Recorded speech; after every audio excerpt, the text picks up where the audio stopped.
Hi అండి, అందరికీ నమస్కారం. రేపే ముక్కోటి ఏకాదశి.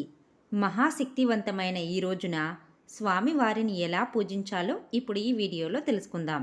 పండగ వచ్చింది. ముక్కోటి ఏకాదశి చాలా శక్తివంతమైన పండుగ. ముక్కోటి ఏకాదశి నాడు చేసే పూజల వల్ల ఈ సంవత్సరం అంతా అష్టైశ్వర్యాలతో జీవించవచ్చు. జీవితంలో డబ్బుకు కొదవ ఉండదు. భర్త సంపద విపరీతంగా పెరుగుతుంది. ఆయురారోగ్యాలు, సుఖ సంతోషాలు ఏర్పడతాయి. అంతటి శక్తి ఈ ముక్కోటి ఏకాదశి పూజలకు ఉంటుంది. ఎందుకంటే ఈ ముక్కోటి ఏకాదశి రోజున 33 కోట్ల మంది దేవతలందరూ భూమిపైకి వచ్చి మనం చేసే పూజలను చూస్తూ ఉంటారట. కాబట్టి ఈ ముక్కోటి ఏకాదశి రోజున ఏ భక్తులైతే విశేషంగా వెంకటేశ్వర స్వామిని పూజిస్తారో అలాంటి భక్తులపై కనకవర్షాన్ని కురిపిస్తారు. కాబట్టి ఇంతటి పవిత్రమైన ముక్కోటి ఏకాదశి రోజున ఎవరైతే వెంకటేశ్వర స్వామిని పూజిస్తారో అలాంటి వారికి జీవితాంతం సుఖ సంతోషాలు ఏర్పడతాయి.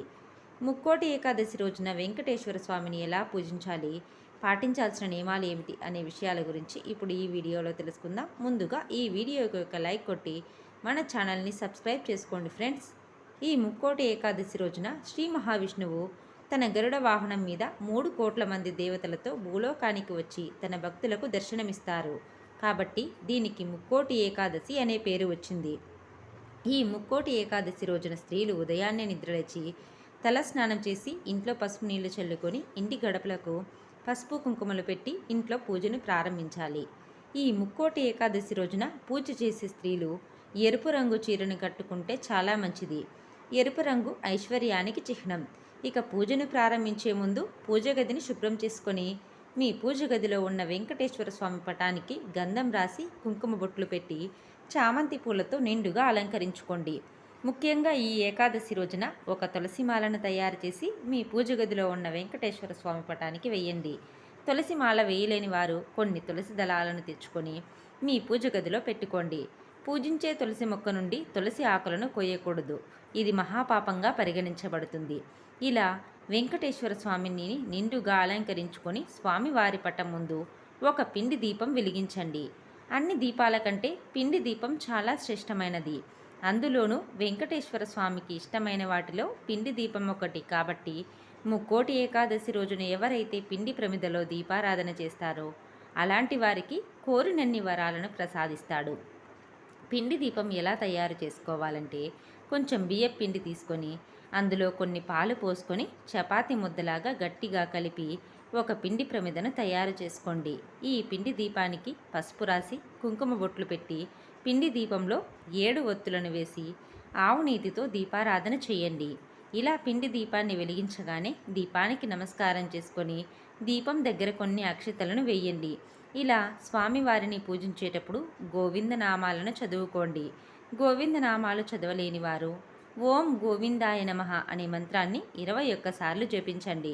ఇక పూజలో నైవేద్యంగా బెల్లం పానకాన్ని సమర్పించండి.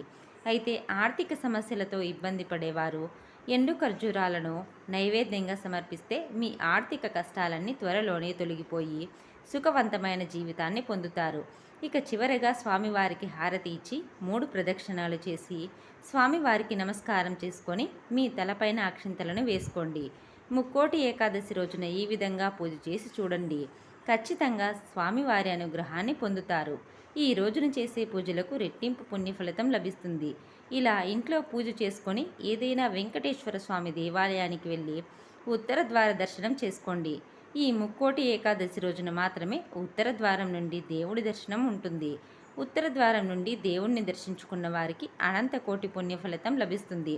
అయితే విశేషంగా ఈ ముక్కోటి ఏకాదశి నాడు వెంకటేశ్వర స్వామి దేవాలయంలో ఉన్న ధ్వజస్తంభం దగ్గర ఒక నెయ్యి దీపం వెలిగించి ధ్వజస్తంభం చుట్టూ 3 ప్రదక్షిణాలు చేసి మీ మనసులో ఏది కోరుకున్నా సరే ఆ కోరికలు వెంటనే నెరవేరుతాయి.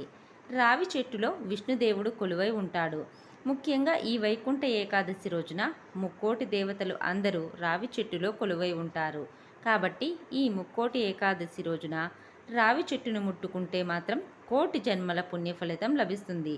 రావి చెట్టు నీడ మన మీద పడితే చాలు, జాతకంలో ఉన్న దోషాలన్నీ తొలగిపోయి మీ జాతకంలో విపరీతమైన అదృష్టం కలుగుతుంది.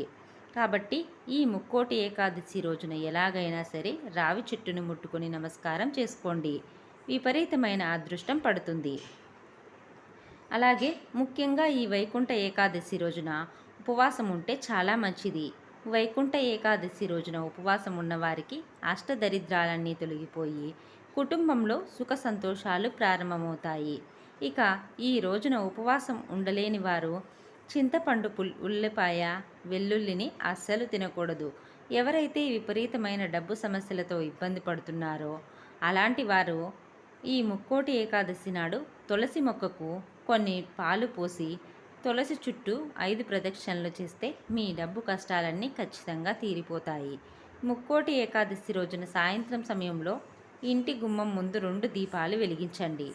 ఇలా 2 దీపాలు వెలిగించడం వల్ల మీ ఇంట్లోకి త్రిమూర్తులు అడుగు పెడతారు. ఇక మీ ఇల్లంతా డబ్బుతో నిండిపోతుంది.